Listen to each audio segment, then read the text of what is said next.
2020년 52주차 마지막 주일을 하나님께 예배하고 있습니다.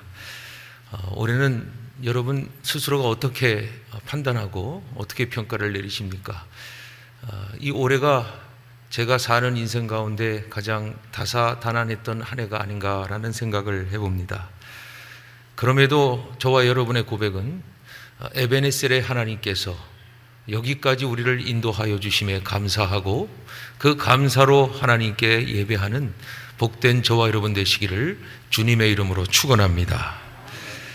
매해 연말이 되면 교수신문이라는 이 언론에서 일선의 대학 교수님들에게 올해를 상징하는 또 올해를 대변할 수 있는 사자성어를 선정한다고 합니다. 그런데 이 사자성어 중에서 네 번째로 뽑힌 사자성어가 바로 첩첩산중이라는 사자성어입니다. 첩첩산중이라는 말을 여러분이 잘 아시죠? 가도 꼭 산중에 있는 것 같이 마치 마지막에 도달한 것 같지만 또 산이 보이는, 쉽게 말하자면 난관에 겹겹이 쌓여서 해결할 방법이 없을 때에 표현하는 말을 첩첩산중이라고 말을 하는 것입니다. 그야말로 첩첩산중이었죠. 올해 코로나19의 확산이 2월부터 본격적으로 시작되었고 또 12월을 마무리하면서 우리가 종식을 위해 기도했지만 종식이 아닌 더 확산과 그리고 1200명대가 넘어가는 이런 제3의 유행이 번져가는 것을 지켜보고 있습니다. 또 며칠 전에는 영국에서 코로나19의 변종이 발견되어서 그 변종이 일본과 말레이시아와 같은 다른 국가와 도시에 지금 정착하고 있다, 지금 확산되고 있다라고 하는 그런 소식을 들어봤을 것입니다.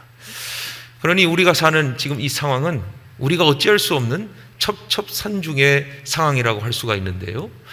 오늘 우리가 함께 본 본문의 말씀, 그리고 그 말씀의 역사의 상황 속에서 베드로도 우리와 같은 첩첩산중의 상황 중에 있었다라는 사실을 발견할 수가 있습니다. 베드로가 지금 이 베드로 서신을 기록할 때에 이 상황은 기독교가 로마 정부로부터 아주 심하게 박해를 받던 시기였다는 사실을 여러분이 기억하시고 말씀을 보시면 이해가 쉬울 겁니다. 이미 사도 바울은 참수를 당한 상태였습니다. 그러니 로마에 있는 베드로도 순교를 직감하고 있었다는 사실이죠. 주후 65년경에 실제로 베드로는 지금의 바티칸의 베드로 성당이라는 곳에서 십자가에 거꾸로 매달려 순교를 당한 역사의 사실을 우리가 알 수가 있습니다. 그런 베드로가 자신의 생명의 위협 앞에서 또 마지막의 날을 기억하면서 그의 생명의 부지와 그의 안전을 위해 기도한 것이 아니라 오늘 본문을 보시면 그가 자신의 생명보다 더 사랑한 소아시아에 흩어진 무리들이 세운 교회를 고민하고 걱정하면서 그들에게 서신을 기록하였다는 사실이죠. 다시 말하자면 이겁니다. 자기 안전과 생명을 생각하기보다는 그리스도의 몸인 교회가 이 박해와 핍박으로부터 어떻게 살아남을 것인가에 대한 기도와 간구 속에서 그가 하나님의 뜻을 알고 그 교회를 위해 이러한 서신을 보냈다라는 사실입니다. 그 이유가 있죠. 소아시아의 각 교회들은 유대인들이 가지고 있는 영성, 그리고 말씀의 전통, 그리고 그리스도에 대한 이해가 매우 낮았죠. 이방인들에게 복음을 전한 것은 성령의 역사였고 그들이 성령의 은혜를 입어 교회를 세웠다는 것입니다. 그러니 현실적으로 봤을 때에 저 소아시아의 교회들이 이 로마 정부의 핍박과 박해를 받으면 마치 모래알처럼 흩어져 갈 것이라는 것을 현실적으로 베드로는 직감하고 있었다는 사실이죠. 그래서 그는 기도했을 겁니다. 간절히 기도하면서 이러한 위기를 넘을 수 있는 방법이 무엇일까 고민을 했을 것이고요. 그 방법의 해답이 베드로전서 1장에 기록된 것을 알 수가 있습니다. 베드로전서 1장 5절에 보시면 다음과 같은 말씀이 기록되어 있습니다. 너희는 말세에 나타내기로 예비하신 구원을 얻기 위하여 믿음으로 말미암아 하나님의 능력으로 보호하심을 받았느니라. 아멘. 무엇으로요? 하나님의 능력으로 보호하심을 받을 것이다가 아니라 이미 받았다라고 말하고 있어요. 그 위기를 이길 수 있는 능력은 너희들의 믿음이 아니라 하나님의 능력으로 말미암은 믿음으로 될 것이다. 이것을 베드로는 강조하고 있다는 사실이죠. 그는 또 기도했을 겁니다. 그래, 하나님의 능력이 임할 것이다 라고 했지만 또 한 가지 성령이 그에게 가르쳐준 것이 있습니다. 하나님의 능력을 소망하는 교회, 즉 하나님의 소망을 두는 교회가 하나님의 능력으로 이겨낼 것임을 그는 고백하는데 1장 21절에는 다음과 같이 기록되어 있습니다. 너의 믿음과 소망이 하나님께 있게 하셨느니라 라고 되어 있어요. 그러니 믿음과 소망이 어디에 있다고요? 그가 막 믿는다고 이루어진 게 아니라 하나님이 주시는 믿음으로, 하나님이 주시는 소망으로 너희들은 반드시 이 고난과 역경을 이겨낼 것이다 라고 말하고 있는 것입니다. 사도 베드로가 이 서신을 쓰고 성서학자들은 1년과 2년 후에 순교를 당했다라고 말하는데, 왜 이렇게 로마 정부가 기독교와 교회와 그리스도인들을 박해했는가를 봤더니 바로 로마 황제로부터 비롯된 것을 역사를 통해 쉽게 알 수가 있죠. 여러분, 로마의 황제들이 있었는데요, 그 황제들 가운데에 폭군이라고 불리는 황제들이 있었습니다. 바로 로마의 3대 황제인 칼리큘라, 그리고 5대 황제인 네로, 이 두 사람이 바로 로마의 황제 가운데 폭군으로 인정을 받은 사람들인데요, 칼리큘라는 이 매우 잔인한 검투사의 경기를 상당히 좋아했다고 합니다. 그래서 자꾸 사람을 잔인하게 죽이는 방법의 시합을 계속 열었다는 것이죠. 또한 화려한 만찬을 즐기고 도박을 즐기고 자기 마음대로 국고를 탕진하고 사람들에게 돈을 나누어주고 심지어는 이 근친상간을 하고, 그리고 자신의 누이와 자기 자신을 신격화하여서 황제 숭배의 사상을 계속 강조하였고, 그러다 보니까 정치가 말이 아니게 무너지고 로마 시민의 민심이 동요하기 시작합니다. 그리고 그는 결국 살해당하고 말죠.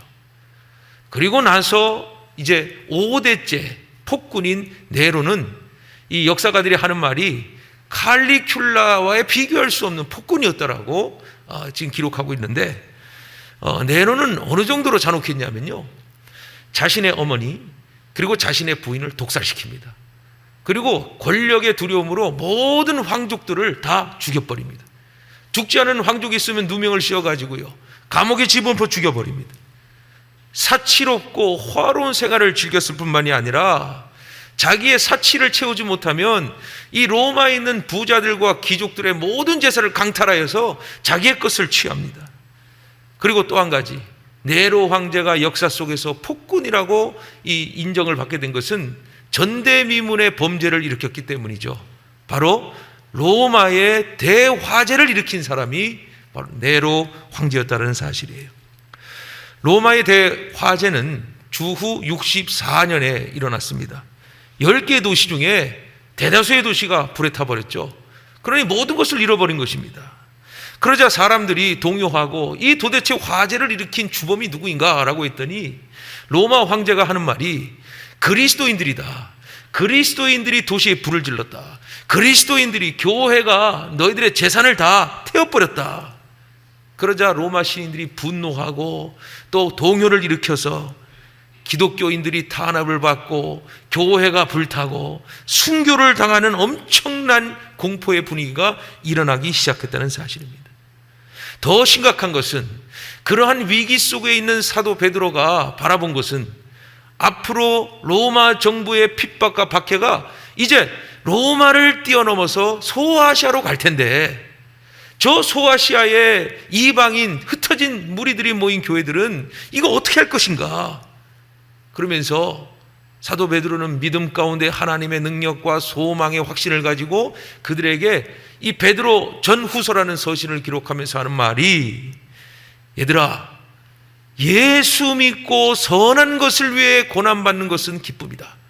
그러니 이 고난을 능히 이길 줄 믿는다. 그래서 베드로전서는요, 격려의 서신, 소망의 서신이라는 특별한 이름을 가지고 있다는 사실이에요. 올 한 해 코로나19를 우리가 겪으면서요, 교회가 세상에 대해서 어떤 평가를 받고 있죠? 코로나19의 온상이다. 언론들은 이렇게 얘기하죠. 교회 발. 물론 교회 안에도 코로나19가 일어났습니다. 방역 수칙을 지키지 않은 소수의 교회들로 인하여 문제가 일어난 건 사실입니다만은, 그럼에도 불구하고 모든 코로나의 원인을 교회 발, 교회로부터 시작되었다라고 말하죠. 이번 정권에 대해서 옳지 못한 법을 제정하고 옳지 못한 정책에 대해서 바른 소리를 하는 목회자와 교회들은 어떻습니까? 적폐로 청산되어야 한다라고 하는 이러한 사건들이 올해 안에 많이 일어났습니다. 올해 대학신문에서 960명의 교수들이 이 사자성어를 선정했는데, 그 사자성어 중에 1위가 아시탑이라는 사자성어입니다.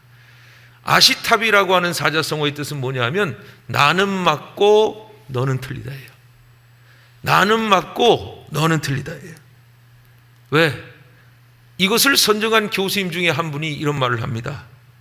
나라를 다스리는 권력자, 나라를 이끄는 위정자들이 자기는 옳고 남은 틀리다라는 식의 이러한 정치를 보면서 과연 그들이 우리 사회의 지식인이며 우리 사회를 이끌 수 있는 지도자인가 의심스럽다라고 평한 것입니다.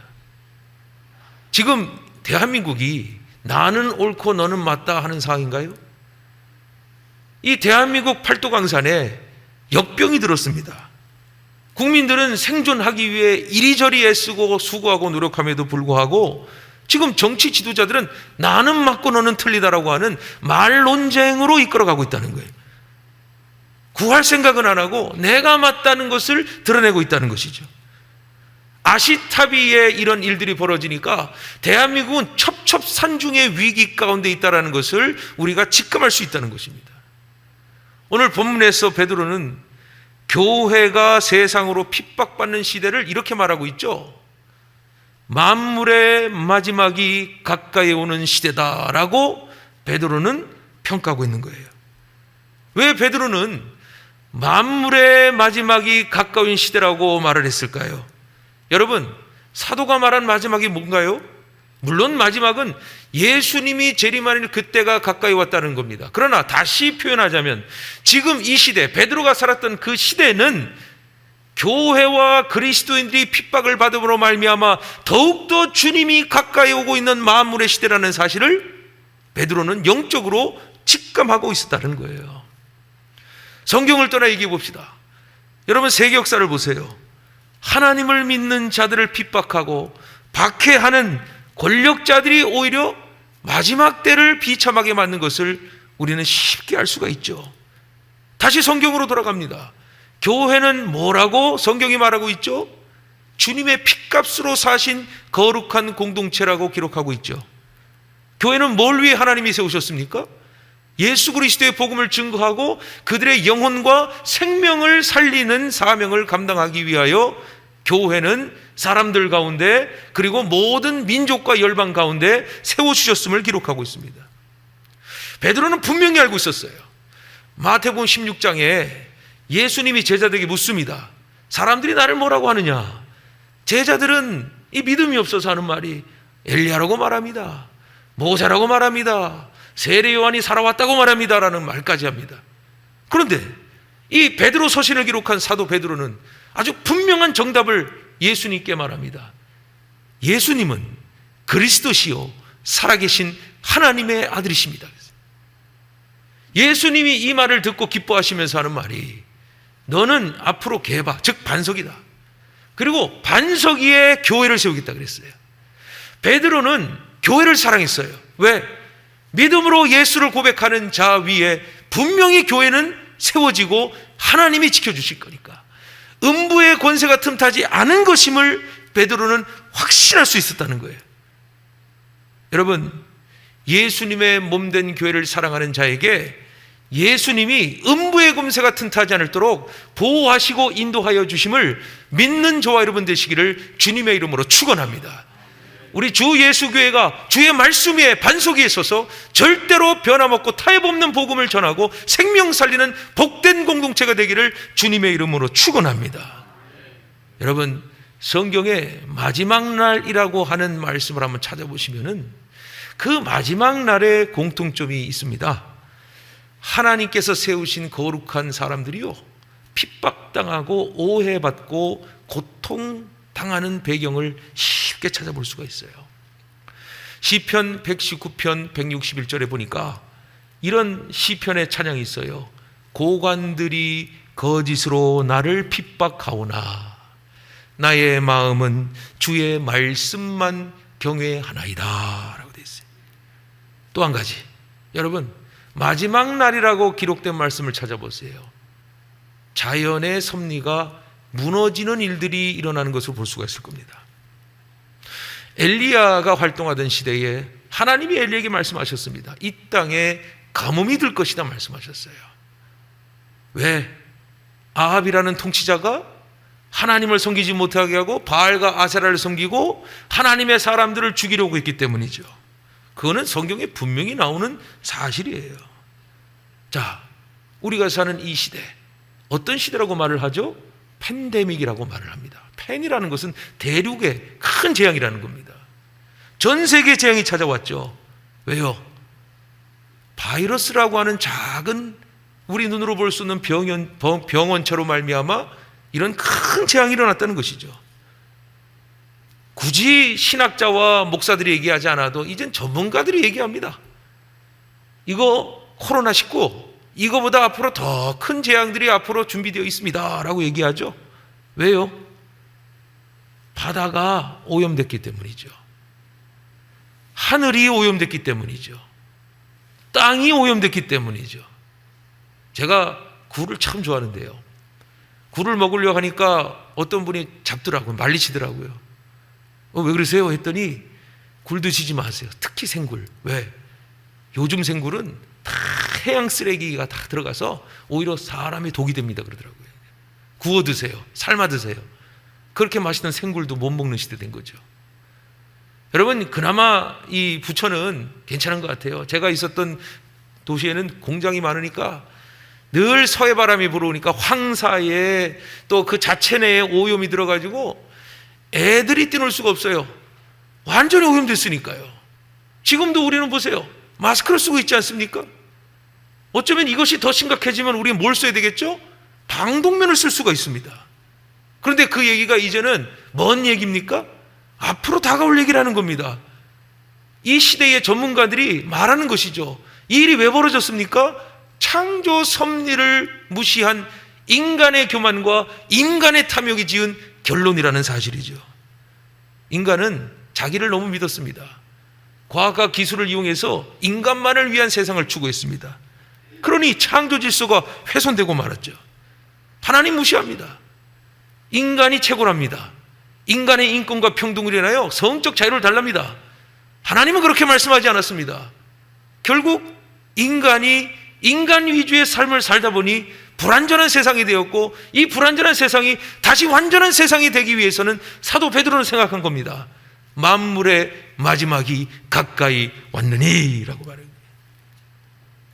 여러분, 이 세상도 오염됐지만 우리 스스로도 인정하지 않습니까? 교회도 많이 세속화로 오염이 됐다는 것이죠. 저와 여러분도 모르게 세속화가 된 거예요. 말씀이 진리다는 알고 있어요. 머릿속으로 인식하고 있어요. 기도하면 능력이다라는 것도 우리는 마음속에 믿고 있어요. 예배는 생명이다라는 것을 고백하고 있어요. 그런데 문제는 안 한다는 것이죠. 중심이 없다는 것이죠. 믿음의 가정은 반드시 하나님 앞에서 모두가 모여 기도하고 찬양 돌리고 우리가 하나님께 영광 돌리며 예배하는 공동체다라고 배웠어요. 가정에 예배가 있습니까? 기도가 있습니까? 심지어는 저희 자녀들에게 늘 확인합니다. 밥 먹고 있는 아이들에게 기도했어? 잠자기 전에 물어봅니다. 기도했어? 이런 시대가 되고 말았던 거예요. 그러나 베드로는 그러한 위기의 상황 속에서도 늘 소망이 있었습니다. 어떤 소망이냐? 아까도 말씀드린 것처럼 우리가 할 수 있는 것이 아니다. 하나님의 능력이, 하나님의 소망이 우리를 지켜주신 것이다. 그것을 믿는 것이다 라고 말하는 거예요. 이 사실을 어떻게 깨달았을까요? 성령이 가르쳐 주신 거예요. 여러분, 요즘 영 얘기하고 영적 전쟁 얘기하고 이런 신비한 것들, 성경에 나와 있는 신령한 것들을 얘기하면 마치 요즘 문명인 것처럼 이거는 신화네, 이거는 이거를 우화한 거네, 이 말씀은 그냥 이렇게 이해하면 돼, 알레고리식으로, 아니면은 자기들의 어떤 상황을 적용시키는 직접적인 적용이 아니라 그저 이렇게 기록된 거네, 이렇게 이 시대가 그런 거야. 아니죠. 말씀은 뭐라고요? 변함없다고요. 지금도 성령은 역사하시고 예수 그리스도의 보혈의 능력이 살아있고 예배 가운데 하나님이 임재하시는 건 사실이잖아요. 그것을 어떻게 감지할 수 있습니까? 우리에겐 두 가지 성령께서 주시는 능력이 지금 필요한 거예요. 성서적인 통찰력과 영적 분별이 필요하다는 사실이에요. 또 한 가지, 성서적인 통찰력과 영적 분별이 있는 자에게 인생은 믿음과 삶이 딱 갈라진 게 아니라 믿음대로 사는 삶이 되어야 된다는 거죠. 하나님의 말씀으로 듣는 이야기 그대로 듣지 말고 하나님의 말씀의 중심으로 이 삶의, 이 세상이 돌아가는 것을 하나님의 시각에서 하나님의 말씀으로 평가할 수 있는 통찰력이 우리에겐 지금 필요한 거예요. 지금 우리에게 구할 것은 내가 살아남겠다, 내가 해야겠다는 것이 아니라 다 내려놓고 하나님의 능력을 구하는 거예요. 그것도 간절히 구해야 되는 것이에요. 그리고 나에게 소망을 두지 말고 오직 하나님께 소망을 두어야 되는 시대가 되고 말았다는 것이에요. 성경에는 두 가지 영이 있다 합니다. 하나님의 영과 사탄의 영이 있다고 기록되어 있죠. 창세기 6장 2절과 3절에 보니까요, 하나님의 아들들이요 사람의 딸의 아름다움을 봅니다. 그러더니만 자기 눈의 아름다움, 즉 외적인 아름다움을 보고 하는 것이 자기들이 좋아하는 그 땅의 여인들을 자기 아내로 삼게 됩니다. 그러자 어떤 결과가 일어났냐? 성경이 이렇게 말하죠. 여호와께서 이르시되 나의 영이 영원히 사람과 함께 하지 아니하리니 이는 그들이 육신이 됨이라. 영이 있다는 겁니다. 그러자 어떤 결과가 나타났다고요? 그들의 날은 120년이 된다라고 돼 있어요. 120년은 뭘 말하죠? 수명을 얘기해요. 근데 여러분, 이 말씀 이전에 아담의 계보에 관한 말씀이 쭉 기록되어 있는데요, 아담은 900세 이상을 살았죠. 그리고 하나님의 아들들의 인생을 쭉 기록하고 있는데 제일 오래 산 사람이 누구죠? 무드셀라입니다. 무드셀라가 969세를 살았다라고 기록이 되어 있어요. 그런데 969세를 산 무드셀라의 이름이 뭔지 아세요? 죄로 하나님이 심판하시는 뜻이에요. 무드셀라의 손자가 누군지 아시죠? 노아입니다. 하나님이 홍수로 세상을 심판하실 때 무드셀라는 홍수 직전까지 살았던 사람이에요. 그의 삶은 장수했지만 늘 기도하는 인생이었어요. 하나님이 우리의 자식을 보호해야 된다, 하나님이 우리의 자손을 보호해야 된다. 기도하는 무드셀라가 세상의 마지막을 보면서 기도해서 하나님께서 노아를 의인 삼아 주시고 그 의인을 통하여 그의 자손을 보호해 주셨다는 사실이에요. 생명은 누구에게 있습니까? 나에게 있습니까? 내가 건강식품을 먹고 건강관리하는 거 참 중요하죠. 그래봤자 몇 년을 더 살겠습니까? 하나님의 능력을 믿고 하나님의 소망을 확신하며 하나님의 말씀을 따라 사는 삶이 영적 장수가 일어나고 또한 육적인 건강이 일어나고 물질의 축복이 하나님께로부터 임함을 경험하게 될 줄로 믿으시기를 축원합니다. 구약은 성령이 임하는 자를 정해져 있어요. 왕, 선지자, 제사장, 그 외에는 성령 받지 못해요. 죄 많은 우리, 정말로 죽을 수밖에 없는 우리, 멸망당할 수 없는 이 세상, 하나님은요 우리를 지극히 사랑하셔서 그 독생자 예수 그리스도를 땅에 보내주시고 그 그리스도께서 우리에게 약속하신 게 있어요. 누구든지 예수를 믿으면 멸망하지 않는다고요. 예수를 믿으면 누구든지 구원을 얻는다라고 기록하고 있어요.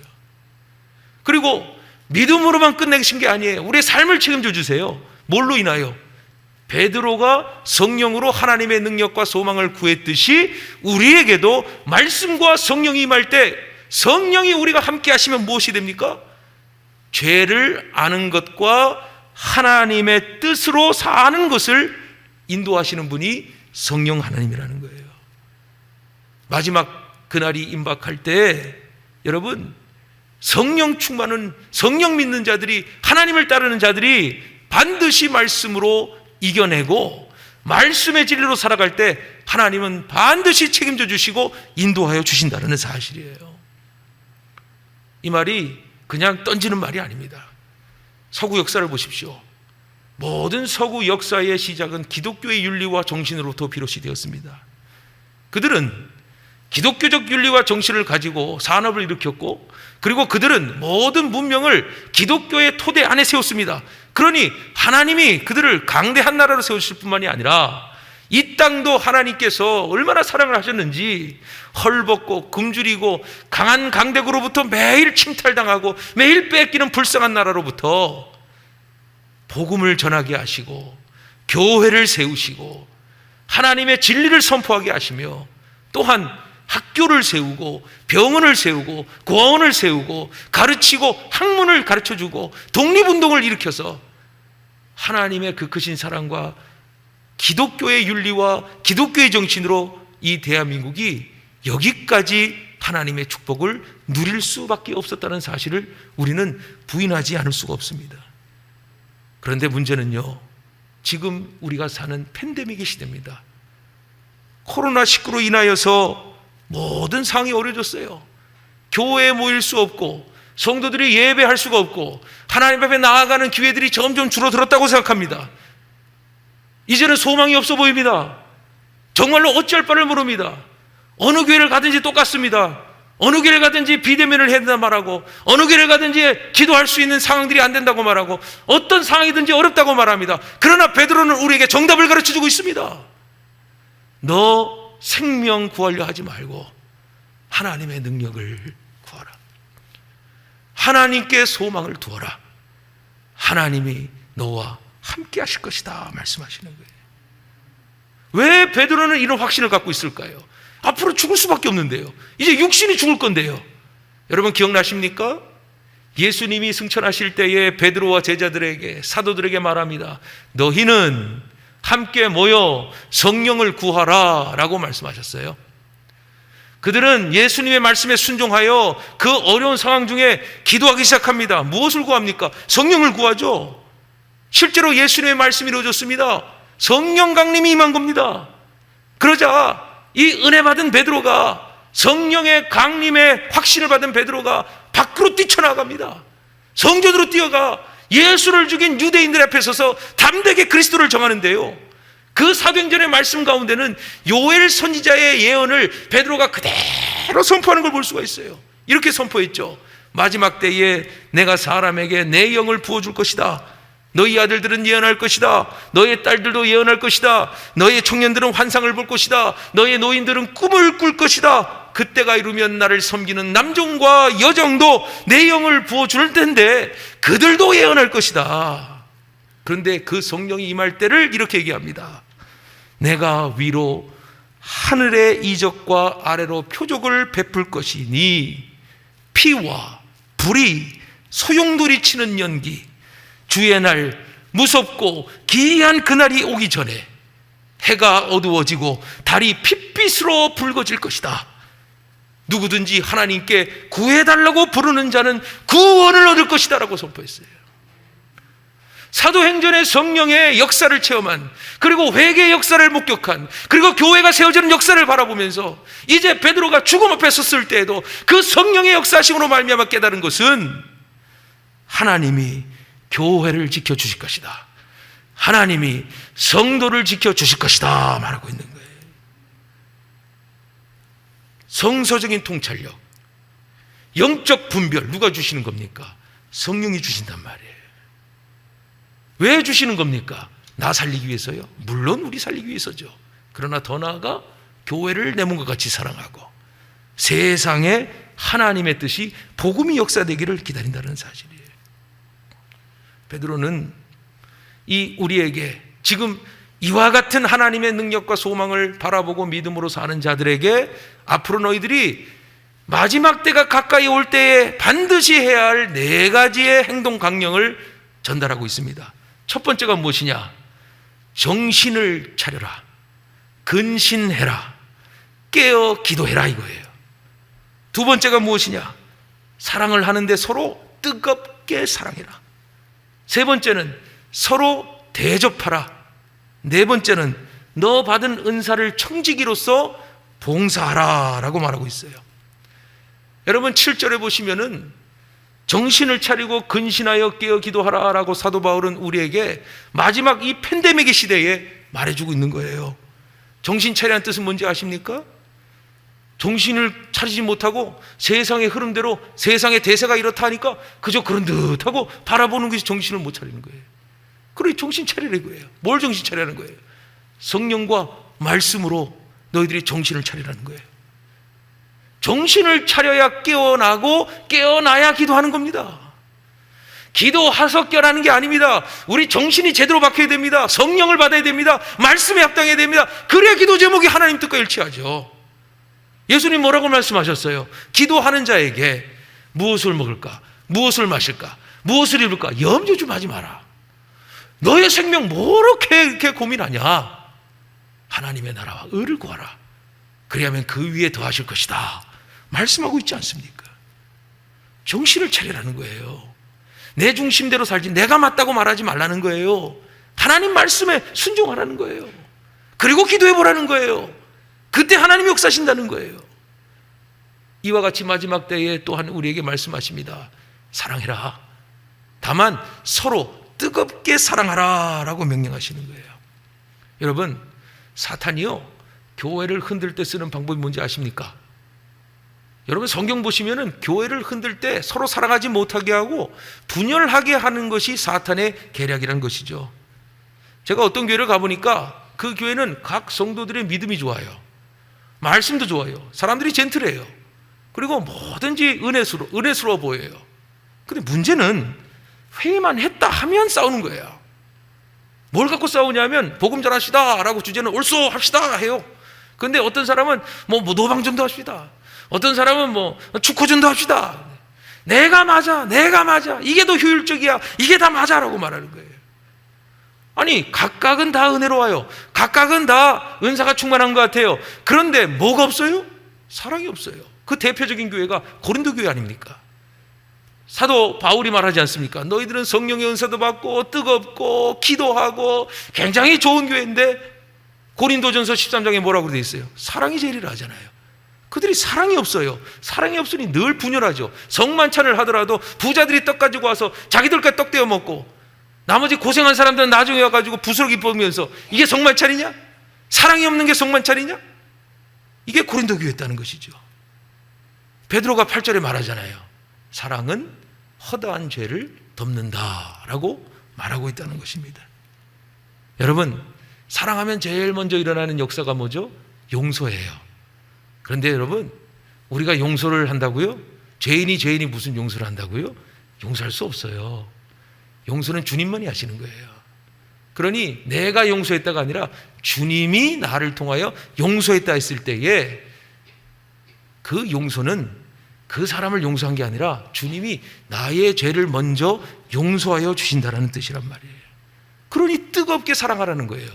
뜨겁게 사랑하고 너 맞다 해도 우리가 그리스도의 사랑 안에 하나 되기 위해 네 맞는 게 틀리다고 말할 수 있는 사랑과 용서를 사도 베드로는 강조하고 있다는 것이죠. 세 번째는 서로 대접하라는 것입니다.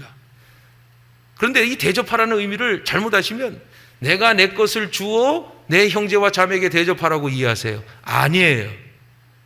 하나님 주신 것을 가지고 하나님의 것으로 대접하는 거예요.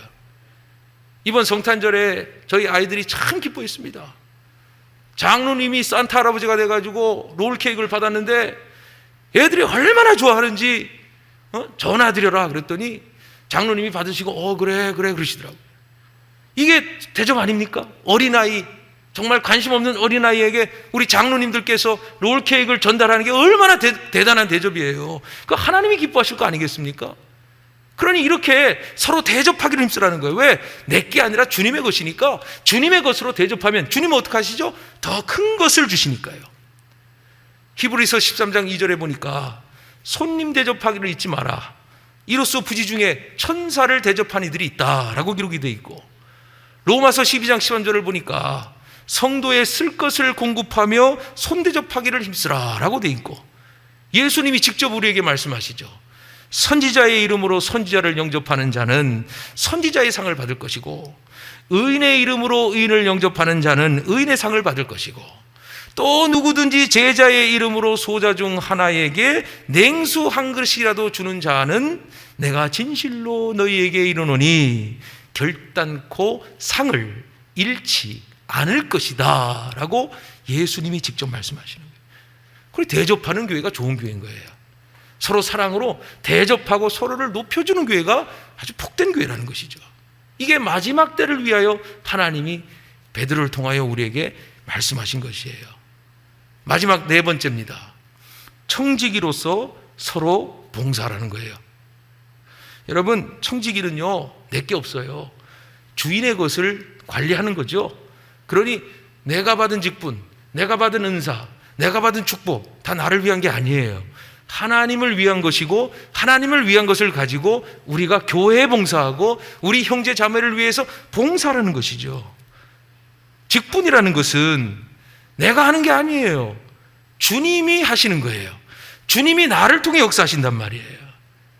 교회의 주인은 누구십니까? 하나님이잖아요. 우린 누굽니까? 그리스도의 몸된 지체잖아요. 그러니 교회의 이 지체가 하나님께 받은 은혜가 있고 은사가 있으면 이 사도 베드로는 말합니다. 마땅히 하라는 거예요. 언제? 평온할 때 하라는 게 아니에요. 더 어렵고 더 힘든 위기의 상황 중에 너희들의 받은 은사를 청지기로서 봉사하라라고 강조하고 명령하고 있다는 사실이에요. 그런데 우리가 받은 이 직분을 가지고 행할 때에 늘 고민스러워요. 내 삶도 바쁜데, 내가 이것까지 하게 되면 어려울 텐데, 내가 이 일까지 맡아버리면 내 일은 어떻게 하나, 내가 이걸 하나님께 드리면 내가 살 길이 없는데, 내가 하나님께 내버리면 손해일 텐데. 어느 집사님을 보니까 가계부에 다 적고 나서 남은 잔액이 뭔지 아세요? 헌금 써놨더라고요. 11조가 이렇게 말해요. 목사님, 저는 생활의 11조를 드립니다 그러더라고요. 내가 그래서 거기서 막 혼을 내줬어요. 집사님, 생활의 11조 어디 있습니까? 성경에 있어요? 생활의 11조라고? 그러지 마시고 11조라고 하지 마시고 차라리 감사헌금 내세요. 그러려면 하지 마세요. 그런 이유로 자기식으로 따지지 마세요. 직분, 은사, 모든 것을 사도 베드로는 뭘 위해 하라고요? 교회를 위해, 또 세상을 위해, 또 어려운 자들을 위해 봉사하는 것이죠. 그런데 여기서 중요한 점이 있어요. 베드로가 마지막 가까운 때, 마지막 날을 얘기하면서 먼저 우리들에게 얘기한 것은, 우리 자신에게 하는 것은 너희들이 깨어 근신하여 정신을 차리고 기도하라라고 말씀하셨지만, 이 나머지 세 가지는 뭐가 있었냐면 부사가 들어갑니다. 서로라고 하는 부사가 들어간다는 것이죠. 그러니 이 서로를 위한 일을 하는 것이, 즉 마지막 날을 준비하기 위한 날이라는 것을 사도 베드로는 분명히 말하고 있고, 교회가 서로를 위해 사랑하고 대접하고 서로를 위해 봉사하는 것이 가장 귀한 것이라는 것을 마지막 날을 준비하는 교회에 명령하고 있다는 사실이에요. 여러분, 우리가 올해를 돌아보면 코로나19라는 어려움 속에서 우리가 무엇을 했는가를 이 예배를 통하여 다시 한번 생각해 보기를 원합니다.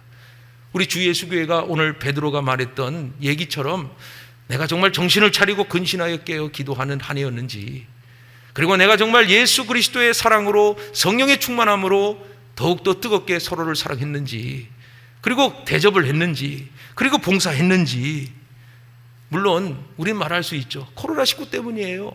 코로나19 때문에 할 수가 없었어요. 코로나19 때문에 어떻게 하라고요? 그러나 우리는 올해를 잘 배웠습니다. 주님 말씀하십니다. 오늘을 배웠으니 내년에는 더욱더 뜨겁게 사랑하기 원한다. 더욱더 봉사하기를 원한다. 더욱더 너희들이 손대접하기를 원한다 라고 우리에게 말씀하시지 않는 것인가 라는 생각을 해봅니다. 물론 여러분 최선을 다했어요. 우리 모두가 올해 정말 한 번도 겪어보지 못한, 이 경험하지 못한 상황 속에서 우리 나름대로 최선을 다했어요. 그러나 주님께서는 말씀하세요. 앞으로 더 어려운 일이 있을 때 어떡할래? 내가 너희들이 원하는 것은 너희들이 서로 대접하고 사랑하고 애쓰고 봉사하기를 원한다. 포기하지 마라. 너희들이 맡은 직분 포기하지 마라. 너희들이 받은 은사 포기하지 마라. 너희들이 받은 일들을 내려놓지 마라. 내가 너와 함께 할 거야. 여러분, 이 모든 주님의 일은요, 멍에라고 말을 하는데요, 이 멍에는 우리가 혼자 지는 것이 아니에요. 주님이 함께 메워주시는 거예요. 주님이 함께 하실 거예요. 주의 일을 한번 해보세요. 주의 뜻대로 순종해 보세요. 절대 손해볼 일 없습니다. 하나님이 거기에 합당한 일들을 허락하여 주시고 축복하여 주시는, 정말 하나님의 귀한 축복을 누리는 내년이 되시기를 주님의 이름으로 축원합니다. 그래서 교회가 나 하나 살자고, 내 가정 지키자고 하는 삶보다 더 나아가 성령 충만함으로 오늘 사도 베드로가 권면한 이 네 가지의 말씀을 통하여 우리가 마지막 날이 가까우는 그때를 두려워하지 말고 오히려 주님 오실 것을 기다릴 줄 아는 순교자의 신앙, 그리고 종말론적인 신앙, 그리고 부활의 신앙, 그리고 영생의 확신을 가지고 살아갈 때에 주님께서는 내년을 희망차게 이끌어 주시고 회복시켜 주시고 그 능력을 더하실 줄로 믿는 이 시간 되시기를 다시 한번 주님의 이름으로 축원합니다. 그런 마음을 다하여서 우리가 마지막으로 11절의 말씀을 한 목소리로 결단하는 마음으로 함께 하나님께 봉독하도록 하겠습니다. 11절입니다. 시작. 만일 누가 말하려면 하나님의 말씀을 하는 것 같이 하고 누가 봉사하려면 하나님이 공급하시는 힘으로 하는 것 같이 하라. 이는 범사의 예수 그리스도로 말미암아 하나님이 영광을 받으시게 하려 함이니 그에게 영광과 권능이 세세에 무궁하도록 있느니라. 아멘. 하나님 감사합니다. 하나님 앞에 예배하는 자들이 다시 한번 결단합니다. 올해도 수고하고 있었습니다마는 코로나19로 인하여 우리가 많은 것들이 놓쳐버렸고 주님 원하시는 일들을 감당하지 못함을 회개하고, 그러나 하나님의 능력과 소망으로 기도하오니 성령의 충만함을 받아서 내년에는 더욱더 하나님의 일들을 감당하고 힘쓰며 서로 사랑하며 대접하며 봉사하는 일에 최선을 다하는 복된 하나님의 사람으로 축복하여 주시옵소서. 예수 그리스도의 이름으로 기도 올리옵나이다. 아멘.